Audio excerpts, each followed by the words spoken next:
Hello friends, ഇന്ന് നമ്മൾ ഉണ്ടാക്കാൻ പോകുന്നത് അടിപൊളി കട്ട്ലേറ്റ് ആട്ടോ. വളരെ സിമ്പിളായിട്ട് ഉണ്ടാക്കാൻ പറ്റുന്ന അടിപൊളി വെജിറ്റബിൾ കട്ട്ലേറ്റ് നമ്മൾ ഉണ്ടാക്കാൻ വേണ്ടി കേട്ടോ.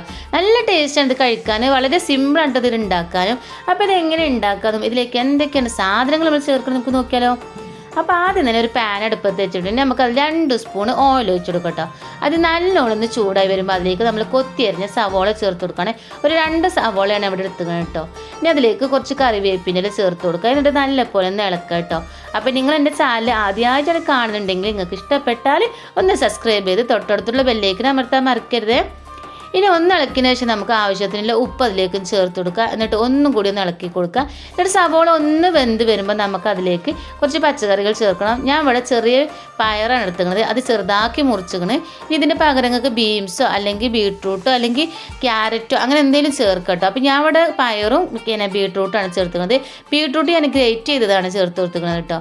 പിന്നെ അതും കൂടി ചേർത്ത് കൊടുത്തതിന് ശേഷം നല്ലതുപോലെ ഒന്ന് ഇളക്കി യോജിപ്പിച്ചെടുക്കണം. ആ ബീൻസും അതേപോലെ തന്നെ അവനൊക്കെ ബീട്രൂട്ടും സവോള നല്ലോണം മിക്സ് ചെയ്തെടുക്കുക.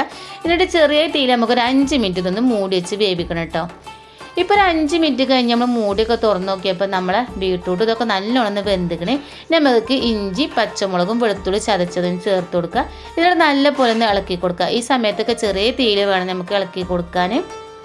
ഇപ്പോൾ നല്ലോണം ഇളക്കി അതിൻ്റെ പച്ചമണമൊക്കെ ഒന്ന് പൊയ്ക്കണേ. ഇനി നമുക്ക് അതിലേക്ക് കുറച്ച് മസാലകൾ ചേർക്കണം. നമ്മൾ അതിലേക്ക് ചേർത്ത് കൊടുക്കുന്നത് കുറച്ച് മഞ്ഞൾപ്പൊടിയാണ്. അപ്പോൾ ഞാൻ ഇവിടെ 1 സ്പൂൺ മഞ്ഞൾപ്പൊടി ചേർത്ത് കൊടുത്തിക്കണേ.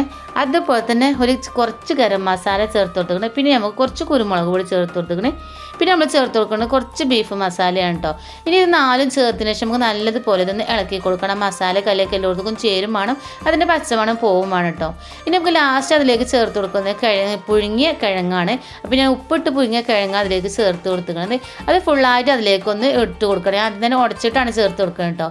ഇനി ഫുള്ള് ഇതൊന്ന് മിക്സ് ചെയ്ത് കാണാൻ നമുക്ക് കിഴങ്ങൊക്കെ എല്ലായിടത്തും ഒന്ന് ആവുന്ന രീതിയിൽ നല്ലോണം മിക്സ് ചെയ്യണം.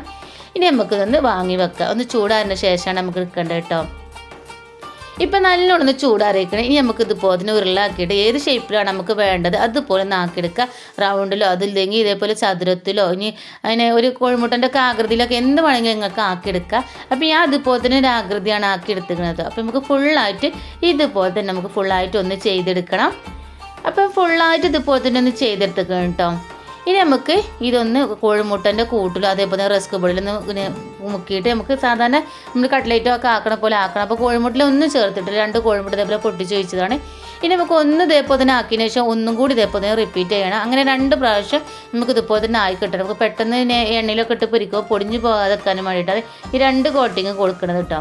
ഇനി നമുക്ക് ഇതുപോലെ തന്നെ എല്ലാം ചെയ്തെടുത്തേക്കണം. ഇനി നമുക്ക് ചൂടായ എണ്ണയിലേക്ക് ഇത് ഓരോന്നായിട്ട് വെച്ച് കൊടുത്ത് തിരിച്ചും മറിച്ചൊക്കെ എടുത്ത് നല്ലോണം മൊരിപ്പിച്ചെടുക്കണം. അപ്പോൾ മുക്കി പൊരിക്കുന്നത് കട്ട്ലേറ്റ് ഉണ്ട്, അതാകുമ്പോൾ കുറച്ച് എണ്ണ കൂടുതലാവും. ഇതാകുമ്പോൾ നമുക്ക് പാകത്തെ എണ്ണ ഒഴിച്ചാണ് തിരിച്ചും മറിച്ചൊക്കെ മീനൊക്കെ ഉണ്ടമാതിരി പൊരിച്ചെടുത്താൽ നമ്മളെ കട്ട്ലേറ്റ് നല്ല ടേസ്റ്റ് ഉണ്ടാവും കേട്ടോ.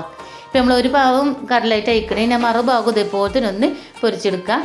അപ്പോൾ നമ്മൾ മറിച്ചിട്ട് കൊടുത്ത് മറുഭാഗം ഇതുപോലെ തന്നെ നല്ലൊന്ന് നെരിഞ്ഞ് വന്നിട്ട് ഇനി നമുക്കിതൊന്ന് വാങ്ങട്ടോ. അപ്പോൾ നമ്മളെ കട്ട്ലേറ്റ് അടിപൊളി ടേസ്റ്റിലെ കട്ട്ലേറ്റ് ഇവിടെ റെഡി ആയിക്കണേ. അപ്പോൾ എല്ലാവരും ഇത് ഉണ്ടാക്കി നോക്കുക. ഇഷ്ടപ്പെട്ടാൽ ലൈക്ക് ചെയ്യാനും ഷെയർ ചെയ്യാനും മറക്കരുത്. അതുപോലെ തന്നെ ഇന്നൊന്ന് സപ്പോർട്ട് ചെയ്യാനും മറക്കരുത്.